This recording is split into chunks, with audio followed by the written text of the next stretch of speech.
लिए इतने लोग एकजुट हो जाएं, उस देश का नाम भारतवर्ष के सिवाय कुछ और नहीं हो सकता। आपकी अंतरात्मा में धड़कते हुए भारतवर्ष को मेरा प्रणाम। मैं बहुत बहुत आभारी हूं कुछ लोगों का, कुछ संस्थाओं का। सबसे पहले जागरण को बहुत बहुत आभार, जो मुझे इस लायक समझा के इतने बड़े सब्जेक्ट पे, जिसको आप पढ़ना शुरू करें, समझना शुरू करें तो जीवन निकल जाए। एक पन्ना नहीं समझ सकते आप श्री राम का, उस पे इन्होंने मुझे इस लायक समझा कि आओ थोड़ा बोल लो। बहुत आभार जागरण। ये संस्था जीएल बजाज इंस्टीट्यूट, बहुत बहुत आभारी हूं आपका, जो आपने मुझे ये मंच दिया और इतने अच्छे बच्चे दिए सुनने के लिए, इतने बढ़िया स्टूडेंट्स। मेरे बड़े भाई अनंत विजय जी, अनंत जी कहां बैठे हैं? बड़ी हिम्मत बनाते रहे आप जहां भी हैं मेरी जी। अनंत विजय जी ये मेरे भाई हैं, मेरे बड़े भाई हैं, राम तत्व के ज्ञाता हैं, लेकिन कभी इस तरह से अपने आप को प्रस्तुत नहीं करते, चुपचाप बैकड्रॉप में छुपे रहते हैं। ये अलग बात कि खामोश खड़े रहते हैं, फिर भी जो लोग बड़े हैं वो बड़े रहते हैं। साथियों, ये जो तारीफों भरी तालियां बजाकर आपने मेरा स्वागत किया, इसके लिए बहुत बहुत आभार। लेकिन एक डिस्क्लेमर डालना मैं बहुत जरूरी समझता हूं कि शब्द और वाणी दोनों मां शारदा की देन है। इसमें लिखने वाले का, बोलने वाले का कोई बहुत बड़ा रोल नहीं होता, मेरी कोई बहुत बड़ी भूमिका नहीं है। मेरे शब्दों में उजाला तभी तक है जब तक वहां से करंट आ रहा है। तारीफों के लायक ना शोहरत का हकदार हूं, सारी बिजली उसकी है, मैं तो केवल तार हूं।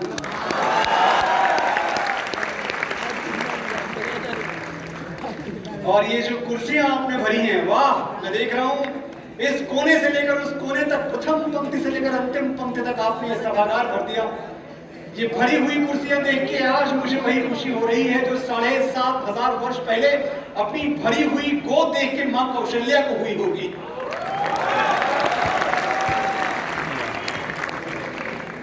ये भरी हुई कुर्सियां मुझे वही आनंद देती हैं, वही खुशी देती हैं जो मेडल से भरा हुआ अपना सीना देखकर एक फौजी को, एक जवान को होती है, या फसलों से भरा हुआ अपना खेत देखकर एक किसान को होती है। मेरे जीते हुए मेडल भी आप हैं, मेरी बोई हुई फसल भी आप हैं। मैं चाहता हूं एक बार अपने अभिनंदन में जोरदार तालियां बजाएं।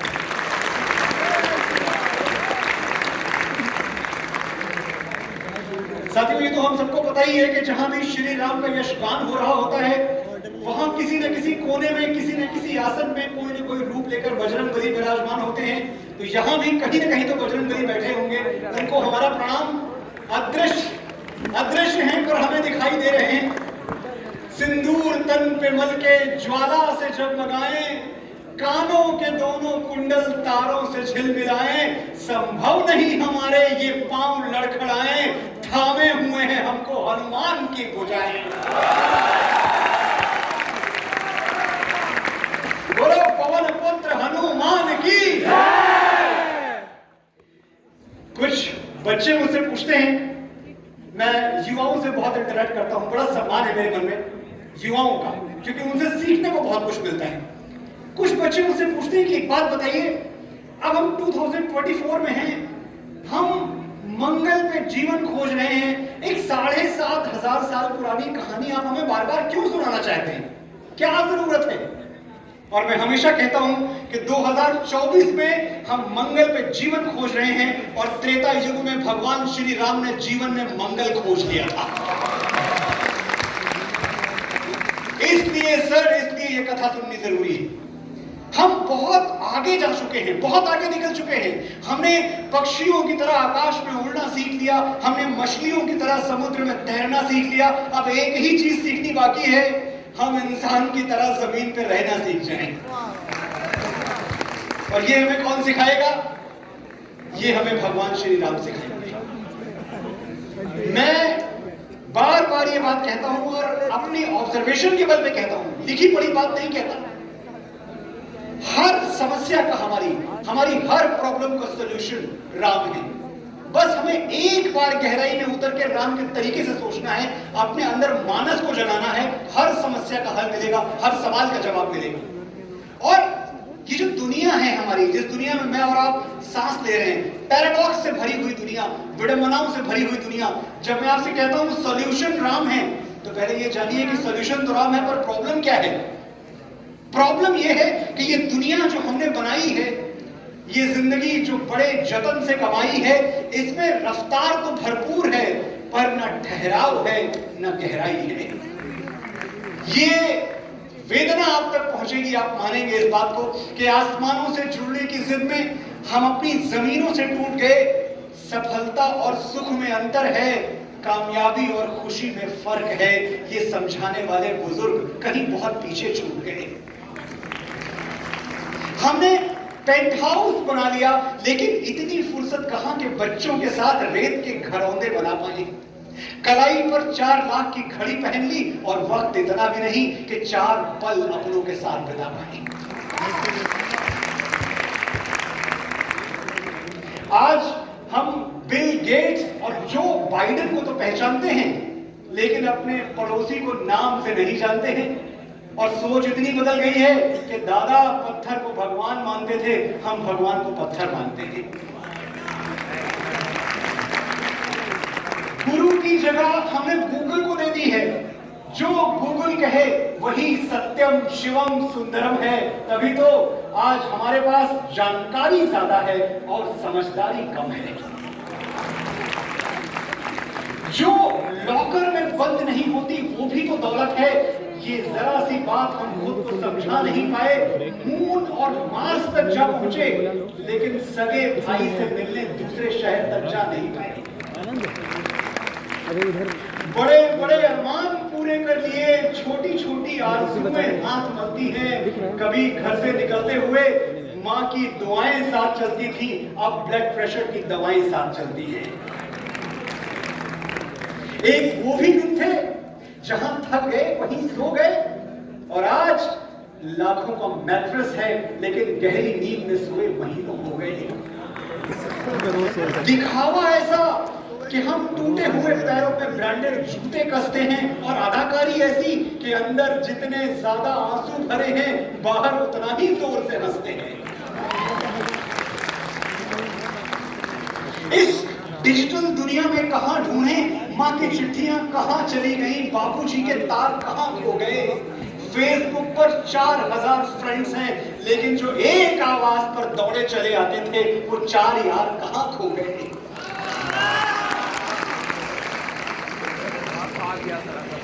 ये दुनिया जो हमने बनाई है, ये जिंदगी जो बड़े जतन से कमाई है, इसमें जितना शोर है उतना ही सन्नाटा, जितनी भीड़ है उतनी ही तन्हाई है।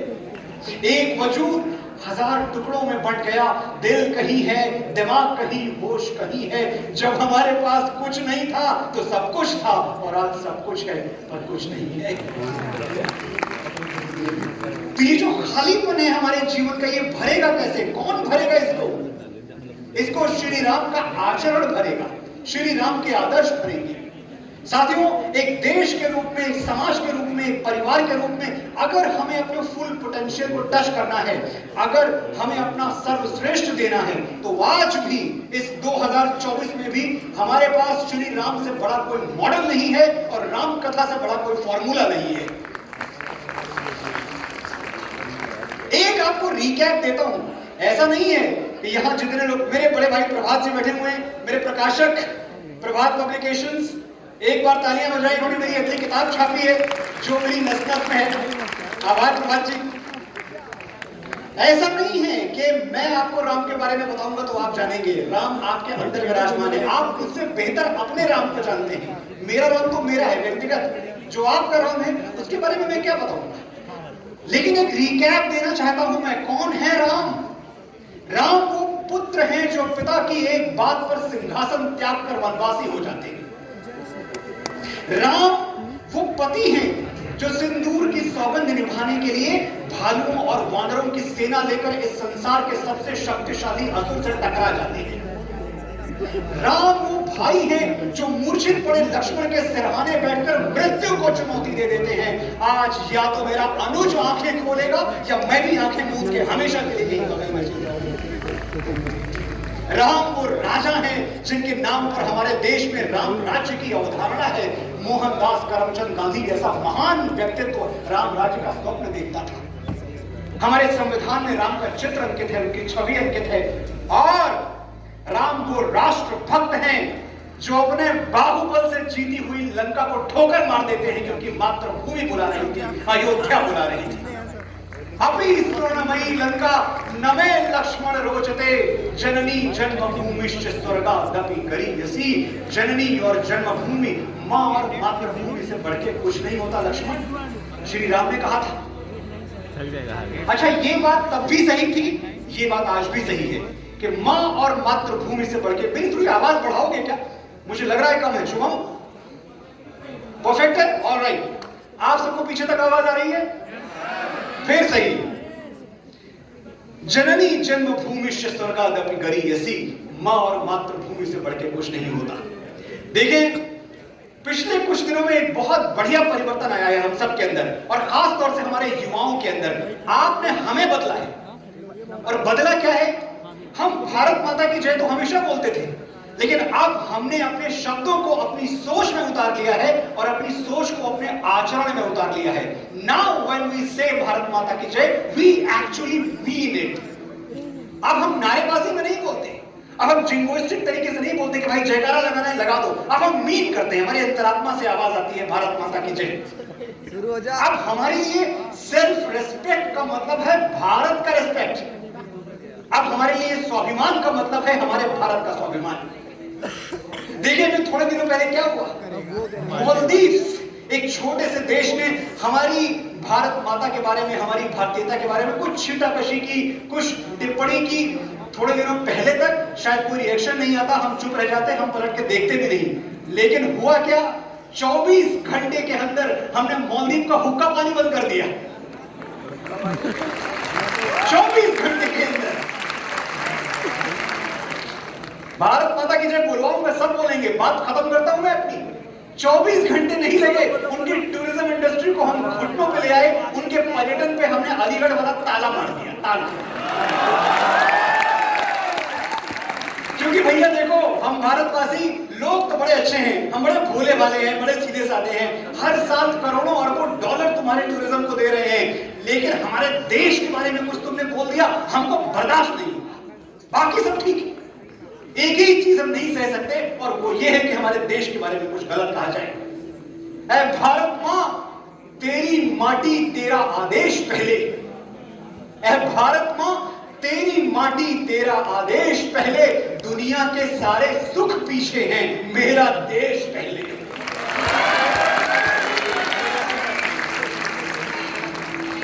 और जब हम कहते हैं मेरा देश पहले, जब हम कहते हैं, एक चीज मैं बार बार सोचता हूं कि ये तमाम देश जो हमको थर्ड वर्ल्ड कंट्री कहते रहे, बहुत जमाने तक कहते रहे, जो राम और रामायण की इस धरती को समझ ही नहीं पाई कि ये धरती है क्या। एक बार आज आपकी ओर से, इस देश के नौजवानों की ओर से पूरी दुनिया को अपना परिचय देना तो बनता है। अगर आप कहें तो परिचय दे दूं मैं आज सबको। देखो हमारी ओर, पहचानो हमें, हम वही हैं जो बाण भेद के धरती से धारा निकाल दिया करते थे। श्री राम के लिए तालियां बजा सकते हैं आप।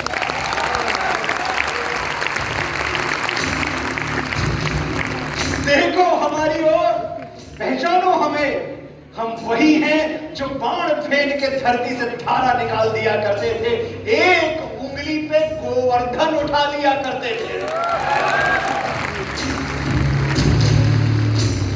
हम ही थे वो दिलेर जो चक्रव्यूह में वापस लौटने की विद्या सीखे बगैर गए, और वो भी हम ही थे जिनके फेंके हुए पत्थर पानी में तैर गए थे। हम मारना भी जानते हैं और बचाना भी। हमने दुश्मनों के लिए फाइटर जेट्स बनाए, संगीत बनाई, और जब जिंदगी की सांस टूटने लगी तो हम ही ने वैक्सीन बनाई और लिख दिया उस वैक्सीन पर सर्वे संतु निरामया, यानी ईश्वर सिर्फ हम पर ही नहीं हर किसी पर, प्राणी मात्र पर करे दया। हम जाबाज हैं, जियाले हैं, आंधियों से खेले हैं, बिजलियों के पाले हैं, हम शांति का सवेरा हैं, मानवता के उजाले हैं। देखो हमारी ओर, पहचानो हमें, हम भारत वाले हैं।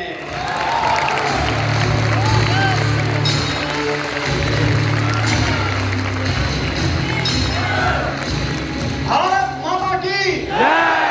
वंदे मातरम, वंदे मातरम, वंदे मातरम। और जब मैं कहता हूं हम भारत वाले हैं तो बड़े गर्व से कहता हूं कि हम भारत वाले हैं, क्योंकि आज मैं और आप लॉर्ड माउंटबेटन के इंडिया में नहीं, मोहनदास करमचंद गांधी के भारत में जी रहे हैं। ये बहुत बड़ी चीज है।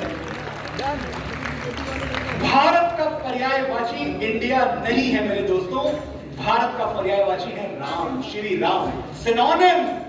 आप एक बार भारतीयता की अवधारणा पढ़ें, एक तरफ आप मानस पढ़ें, आपको लगेगा एक ही बात हो रही है। भारत की बात करें तो राम की बात हो रही है, राम की बात करें तो भारत की बात हो रही है, कोई अंतर ही नहीं है। और इस भ्रांति में मत रहिएगा, इस गलतफहमी में मत रहिएगा कि भारत में ही सिर्फ राम को पूजा जाता है और इसके बाहर राम का कोई अस्तित्व, कोई वजूद नहीं है। अगर आप मेरी तरह ट्रैवल करते हैं तो आपको पता है कि कण कण में राम है। इस दुनिया का सबसे बड़ा इस्लामिक देश कौन सा है? पढ़े लिखे लोग बैठे हुए। इंडोनेशिया। इंडोनेशिया इस दुनिया का सबसे बड़ा इस्लामिक देश है। वहां साल के 30 दिन, एक महीने, क्या अद्भुत रामलीला होती है, देखने वाले देखते रह जाएं। बाली की रामलीला बहुतों ने देखी होगी। इंडोनेशिया की जो ऑफिशियल एयरलाइन है उसका नाम क्या है? गरुड़ एयरलाइंस, भगवान विष्णु का वाहन। थाईलैंड बगल में है। थाईलैंड में जो राजधानी है उनकी, उसको क्या कहा जाता है? अयोध्या। थाईलैंड की राजधानी को, ये जनरल नॉलेज आपको पता है, मैं फिर भी आपको दोहरा के याद दिला रहा हूं। थाईलैंड की राजधानी को अयोध्या कहा जाता है और वहां के राजा को रामा कहा जाता है। Rama the 4th, Rama the 5th, Rama the 6th, आजकल रामा द 10th का रूल चल रहा है वहां। कभी आपने अगर थाई एयरवेज से ट्रैवल किया हो तो आप देखेंगे कि जो उनकी कुर्सियां होती हैं, सीट्स होती हैं, बिजनेस क्लास या इकोनॉमी क्लास की, उन पे राम कथा के चित्र बने होते हैं। और मैं बताऊं आपको एक और इस्लामिक देश, मलेशिया, ज्यादा दूर नहीं है। मलेशिया का जो नेवी चीफ है उसको लक्ष्मण कहा जाता है। मेरे भाइयों बहनों, लक्ष्मण कहते हैं। लेकिन ट्रेजेडी ये है, विडंबना ये है, त्रासदी ये है कि पूरी दुनिया ने हमारे राम को अपना लिया और हमें बहुत समय लग गया राम को अपनाने में। हमने बहुत टाइम लगा दिया। कई ने 14 वर्ष का वनवास दिया था राम को, हमने 500 साल उन्हें निर्वासित रखा और निष्कासित रखा। लेकिन मैं सोचता हूं जब मैं आज यहां श्री राम के जयकारे सुन रहा हूं तो मुझे लग रहा है ठीक है, टाइम गुजर गया, वो दिन कुछ और था, ये दिन कुछ और है। सोया हुआ सनातन चैतन्य है, सजग है। वो वक्त कुछ अलग था, ये वक्त कुछ अलग है।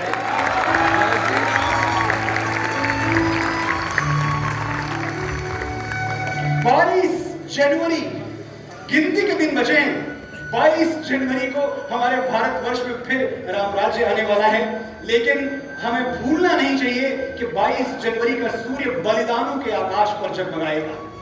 कुछ याद उन्हें भी कर लो जो लौट के घर ना आए। ये 22 जनवरी की तारीख खुद ब खुद चल के हमारे कैलेंडर पर नहीं आई है, हमने बलिदानों के बल पे कमाई है साथियों। पता नहीं कितनी सुहागिनों के मांग उजड़ गए, पता नहीं कितनी बहनों की राखियां भाई की कलाई को तरसती रह गई, पता नहीं कितने पिताओं ने अपने जवान बेटों की जलती हुई चिताएं देखी हैं, तब जाके हमें ये दिन देखना नसीब हुआ है।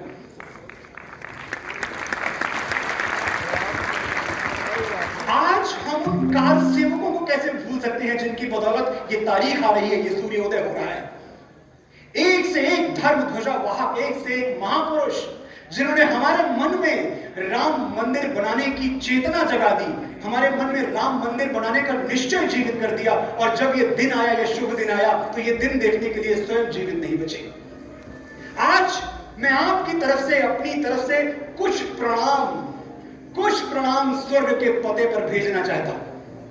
ये वो लोग हैं जिन्होंने कण कण अपना लगा दिया राम मंदिर बनाने में, लेकिन आज वो हमारे बीच नहीं है। हमारे ये पिता स्वरूप पितृतुल्य लोग, मैं एक एक नाम लूंगा और अगर अपने इन पितरों के लिए आपके मन में आभार की भावना उठे, कृतज्ञता की भावना उठे, तो मैं चाहता हूं आपकी तालियों का शोर बैकुंठ तक सुनाई दे। श्रद्धेय श्री कल्याण सिंह जी,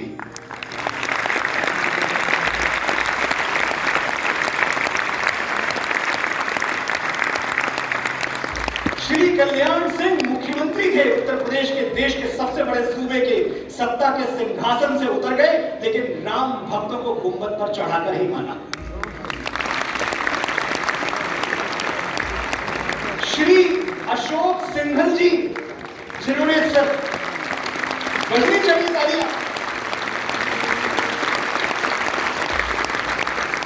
श्री अशोक सिंघल सरजू के किनारे खड़े होकर उन्होंने राम भक्तों को ललकार दिया था कि आज भले सरजू का जल तुम्हारे रक्त से लाल हो जाए, लेकिन राम लला को पीठ दिखा के वापस मत लौटना।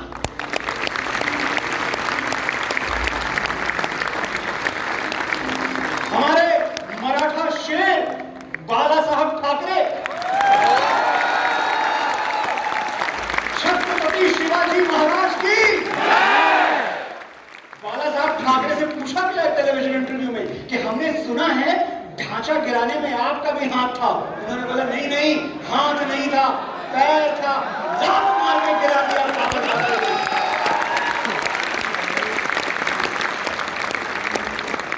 हमारे कवि कुल के पितामह, भारत रत्न, परम माननीय पंडित श्री अटल बिहारी वाजपेयी,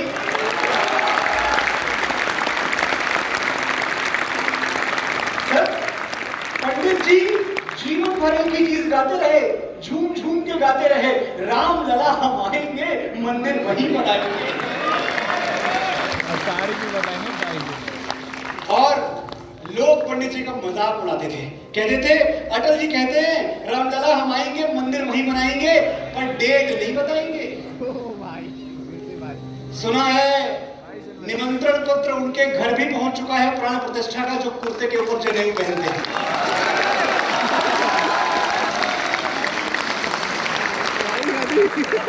और वो जो लिफाफा है, उस लिफाफे पे भगवा स्याही से लिख दिया गया है 22 जनवरी 2024। लो बता दी डेट।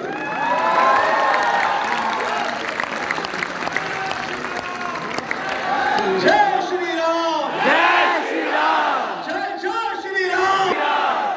अरे विधि का विधान देखिए, राम की लीला। वो जो राम मंदिर की डेट पूछ रहे थे, आज आउटडेटेड होके धूल थाक रहे हैं। और वहां अयोध्या में क्या हो रहा है? लाखों श्रद्धालुओं की पग धूली से आकाश का रंग भगवा हो चुका है।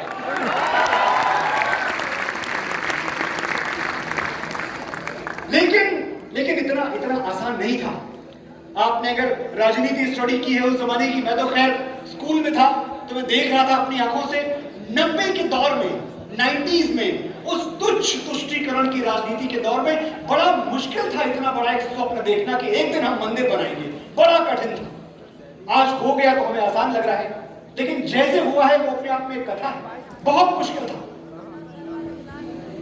हमारे राम भक्त, जब उनसे बात करो, उनसे उस जमाने के आप इंटरव्यूज देखें, उनसे पूछा जाता था, कई कारसेवकों के इंटरव्यू हैं कि भाई होगा कैसे, ये हो नहीं पाएगा, बहुत मुश्किल है। तो कहते थे देखो यार, हाँ राम मंदिर बनना मुश्किल है, लेकिन राम सेतु बनना भी तो मुश्किल था, बन गया। राम मंदिर भी बना लेंगे, बन ही जाएगा। अपनी ही कथाओं से, अपने ही अतीत से सीखा था, और आपको भी अपने अतीत से सीखना है।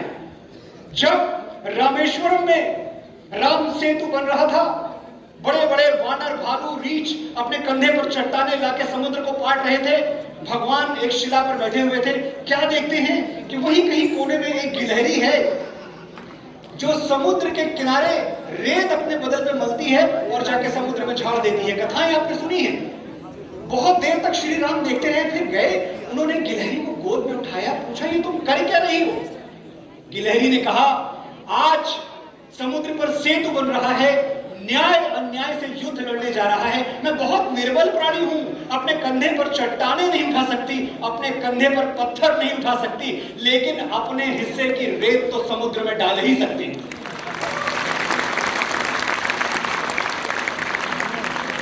अंधेरी रात में उजालों का जरिया तो बनो, सूरज नहीं बन सकते ना सही दिया तो बनो।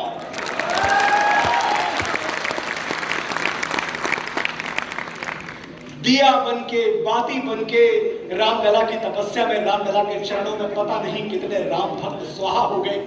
उस दिन उस गिलहरी ने समुद्र में अपने हिस्से की रेत बहाई थी और 1990 में राम भक्तों ने सरजू में अपने हिस्से का रक्त बहा दिया।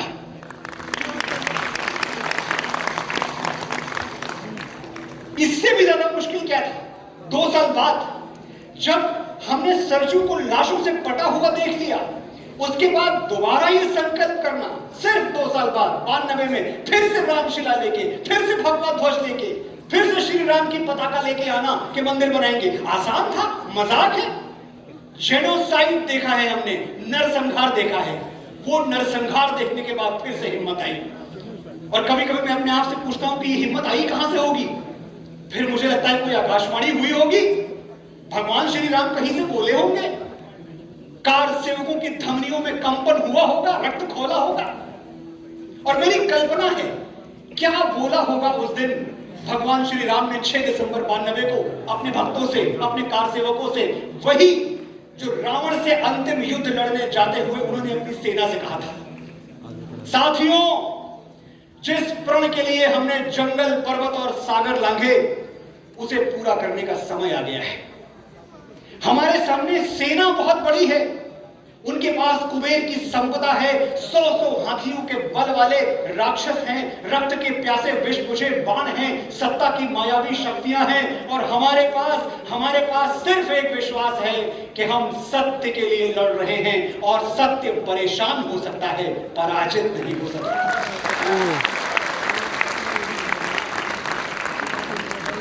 लेकिन सत्ता और सत्य की लड़ाई कभी आसान नहीं होती। ये लड़ाई भी आसान नहीं होगी। लाशों से पटी हुई रणभूमि में अपने साथियों को पहचानना आसान नहीं होगा। कई बार विश्वास टूटेगा, कई बार तलवार की मूठ पर हाथों की पकड़ ढीली हो जाएगी, कई बार धनुष की डोरियां चढ़ाते हुए कलाइयां कपकपाएंगी, कई बार लगेगा कि बस अब और नहीं लड़ सकते। लेकिन तलवार छोड़ने से पहले, धनुष की डोरी तोड़ने से पहले, वापस लौटने से पहले एक बार सोचना, क्या कहोगे उन रास्तों से जो आते हुए तुम्हारे पांव चूम रहे थे? क्या जवाब दोगे उस मां को जिसने माथा चूम के विजयश्री का आशीर्वाद देकर तुम्हें भेजा था और कहा था बेटा जाओ राम के काम आओ? कैसे आंखें मिलाओगे अपने उन पितरों से कि उस दिन धर्म ध्वजा क्यों नहीं लहरा पाए, और नहीं लहरा पाए तो जीवित कैसे लौट आए? ये मेरी लड़ाई थी, मेरे निर्वसन की लड़ाई थी जिससे तुम सब जुड़ गए। मैं बहुत आभारी हूं। लेकिन आज मेरे लिए मत लड़ना, उस दिन के लिए लड़ना जब आज से हजारों वर्षों बाद तुम्हारी कहानियां सुनाकर माएं बेटों को बड़ा करेंगी। उस दिन के लिए लड़ना जब मां भारती के आंचल पर हाथ डालने से पहले दुराचारी तुम्हारा पौरुष याद करके थर्रा उठेगा। उस दिन के लिए लड़ना जब इतिहास में तुम्हारा नाम पढ़कर सम्मान से सर झुक जाएंगे। मेरे लिए मत लड़ना, मर्यादा के लिए लड़ना। लड़ोगे तो आगे बढ़ो और गाड़ दो अहंकार की छाती में विजय का भगवा ध्वज। हर हर महादेव, हर हर महादेव। और जब राम ने ललकारा, जब राम की वाणी का कंपन धमनियों में महसूस हुआ, तो फिर क्या हुआ उस दिन? क्या बदलाएं नस नस में उस दिन क्या ज्वाला दहकी थी? पूर्वजों के पुण्य से कैसे धरा अवध की महकी थी? 6वीं तारीख दिसंबर की और खून में जून की गर्मी थी। यहां सत्य का शंखनाद, वहां सत्ता की हठधर्मी थी। याद आज भी वो ललकारे, वो संतों की वाणी है, जिस हिंदू का रक्त न खौला, रक्त नहीं वो पानी है।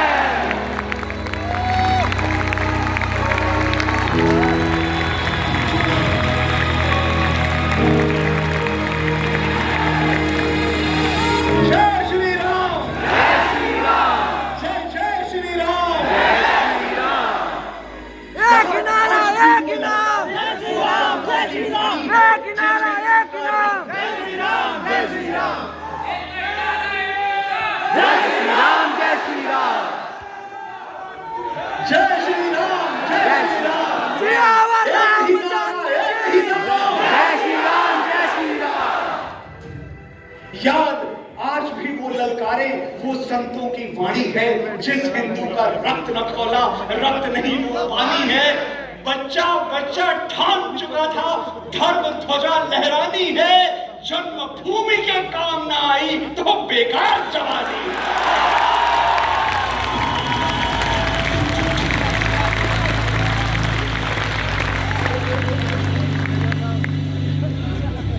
पुष्प गिरे नभ से, देवों ने विजयी भव के मंत्र पढ़े। पुष्प गिरे नभ से, देवों ने विजयी भव के मंत्र पढ़े।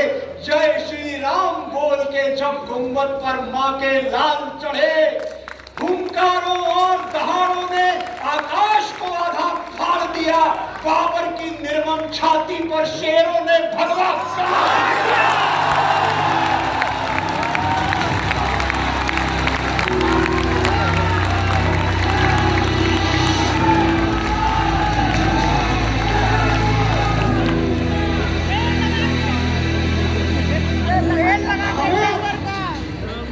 हमें बहुत कमजोर समझ लिया था, हमें बहुत ज्यादा कमजोर समझ लिया था। ये जो बाएं हाथ से लिखे जाने वाला इतिहास है ना, ये मार्क्स और मैकाले वाला इतिहास, इसने हमारी रीढ़ की हड्डी तोड़ दी थी। हमें भुला दिया था कि हम हैं कौन, हमारा शौर्य क्या है, हमारा प्रताप क्या है, हमारा पराक्रम क्या है। 6 दिसंबर 1992 में इस तारीख ने 6 दिसंबर 1992 इस तारीख ने हमारे साथ वही किया जो जामवंत ने हनुमान जी के साथ किया था। हमें हमारा पौरुष याद दिला दिया।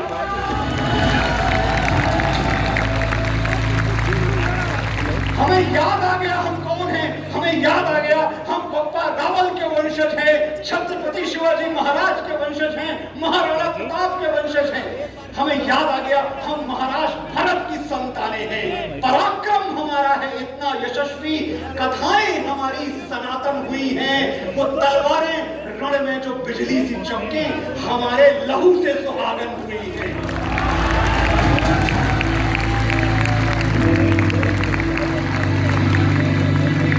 कहां तक कोई शब्द माला पिरोए, कहां तक करे कोई वर्णन हमारा, कि शेरों के मुखड़े में जाके हथेली गणित सीख लेता है बचपन हमारा। कहां तक कोई शब्द माला पिरोए, कहां तक करे कोई वर्णन हमारा, कि शेरों के जबड़े में देके हथेली गणित सीख लेता है बचपन हमारा। अगर एक अवसर गगन को मिले तो हमारी धरा को गगन झुक के चूमे। नमस्ते सदा वत्सले मातृभूमे, नमस्ते सदा वत्सले मातृभूमे।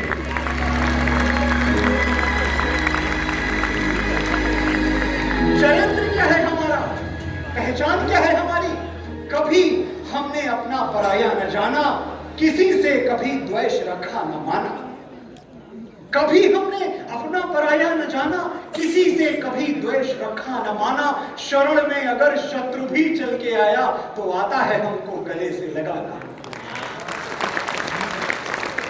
न देखा कोई देश भारत के जैसा, दिया लेके हम पूरी दुनिया में घूमे। नमस्ते सदा वत्सले मातृभूमे, नमस्ते सदा वत्सले मातृभूमे।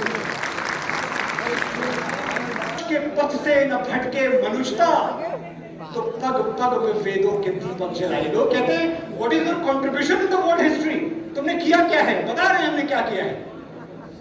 कभी सच के पथ से न भटके मनुष्यता।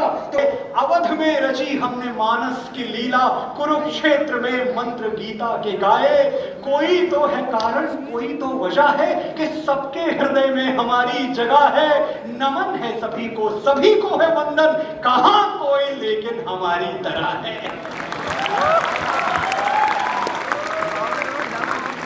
कि हम शौर्य और शांति दोनों के पूजक, हमारी ध्वजा 10 दिशाओं में झूमे। नमस्ते सदा वत्सले मातृभूमि, नमस्ते सदा वत्सले मातृभूमि।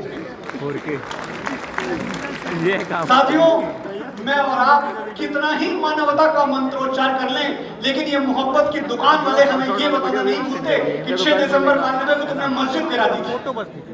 आज 100 करोड़ हिंदुओं की ओर से मैं इस आरोप का खंडन करता हूं, हमने कभी कहीं कोई मस्जिद नहीं गिराई।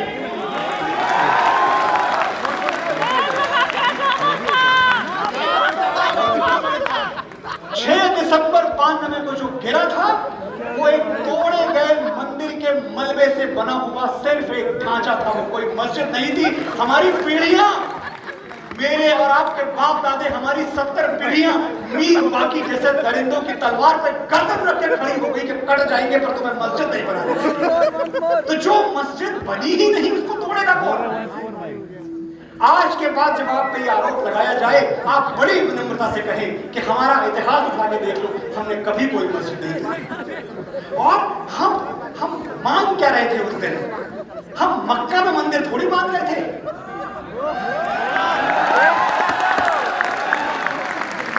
कहां मंदिर मांगा था हमने? अयोध्या में।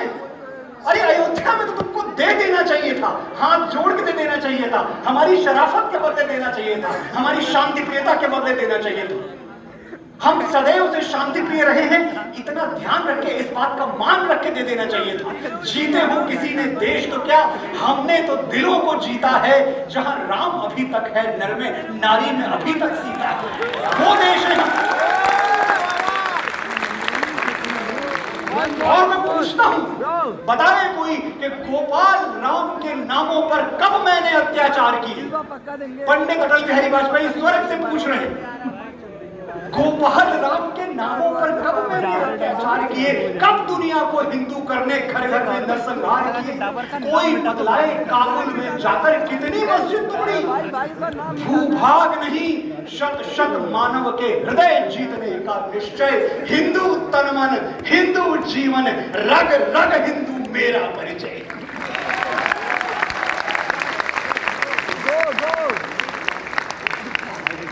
साथियों, राजनीतिक आजादी तब तक अधूरी है जब तक उसमें सांस्कृतिक आजादी का समावेश नहीं हो जाता। 15 अगस्त 1947 का बहुत बहुत बहुत मान है हमारे मन में, लेकिन मैं मानता हूं कि 15 अगस्त 1947 को स्वतंत्रता के यज्ञ का शुभारंभ हुआ था। 22 जनवरी 2024 को उस यज्ञ की पूर्णाहुति होगी।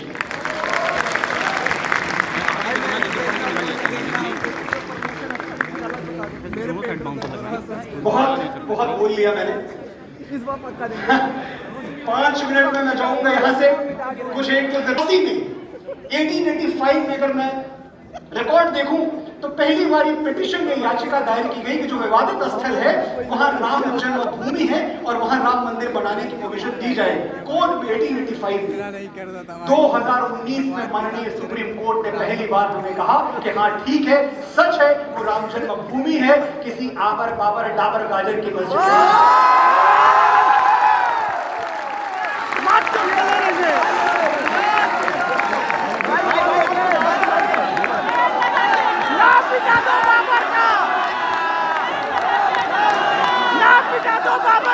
लगा के जाबर का 34 साल साथियों, 1885 से 2019 134 साल हम अपने ही देश में ये सिद्ध करते रहे कि पहले राम हुए थे कि पहले बाबर हुए थे। हम ये सिद्ध करते रहे कि पहले कलयुग आया था कि पहले त्रेता आया था, पहले समरकंद बसा था कि पहले अयोध्या बसी थी, पहले बाबर नामा लिखा गया था कि पहले वाल्मीकि रामायण लिखी गई थी। ये सिद्ध करते रहे 134 साल। अदालतों में सरकारी वकील साहब बड़ा पकड़ के पूछते थे, what is the proof Ram existed? There is no proof anywhere, you can't prove that Ram existed. Yes sir, we can not prove Ram existed. साल में 3 बार जो छुट्टी लेते हो, दशहरे की, दिवाली की, रामनवमी की, जय श्री राम, एक ही नारा, एक ही नाम। छुट्टी लेकर घर बैठ के मूंगफली फुटकते हो और राम कभी हुए ही नहीं थे। हमारे प्रधानमंत्री जी ठीक ही कहते भैया, हिपोक्रेसी की भी सीमा होती है। जय श्री राम। और साथियों, सहन शक्ति की भी सीमा होती है। ये सीमा कई बार हमारे साथ पार हुई, लेकिन इतिहास उठा के देखिएगा, आपको एक एग्जाम्पल इस देश में ऐसा नहीं मिलेगा जब किसी हिंदू ने पलटवार किया हो, जब किसी राम भक्त ने किसी की जान ली हो। इसी में तो हम गर्व करते हैं, कभी नहीं किया हमने ऐसा। और फिर भी हमें असहिष्णु कहा गया, एक वर्ड बड़ा फ्रॉड कर दिया गया आप लोगों के लिए। ये जो बच्चे बैठे हुए हैं, आपका माइंड डाइवर्ट करने के लिए एक शब्द आपको दे दिया गया, हिंदू फोबिया। बड़ा नया वर्ड है। हिंदू फोबिया का मतलब क्या है? अरे हिंदुओं से डरो, hindo डराते हैं। भैया हिंदू किसी को नहीं डराता, ये अलग बात है, डरता भी नहीं।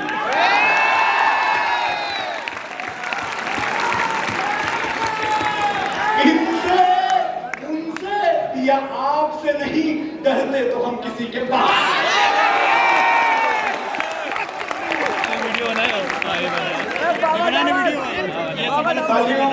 बहुत समय दिया आपने मुझे, बहुत दिया। मैं सिर्फ जाते जाते आपसे एक बात कहना चाहता हूँ कि ऐसी मेरी भावना है, हमने हमेशा शांति प्रियता के साथ अपना जीवन जिया है।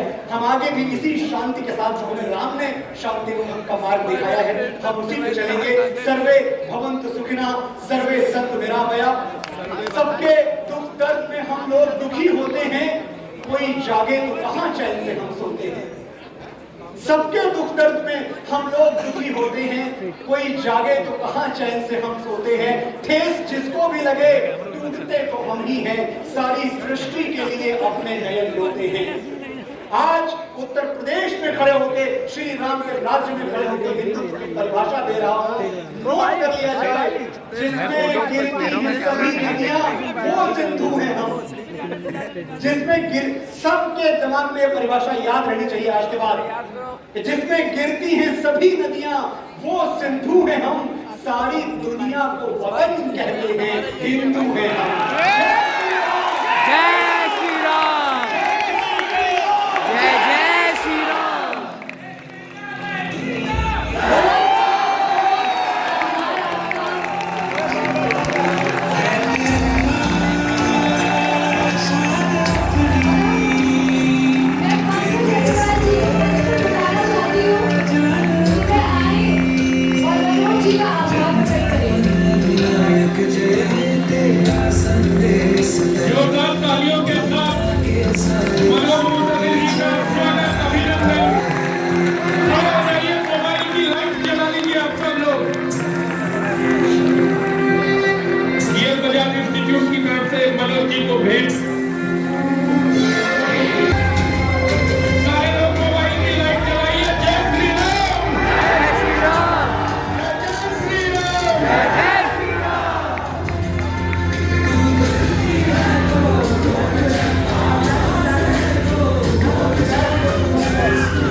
आजादी से जी थोड़ा सा अगर म्यूजिक हल्का कर लेंगे तो बहुत कृपा होगी।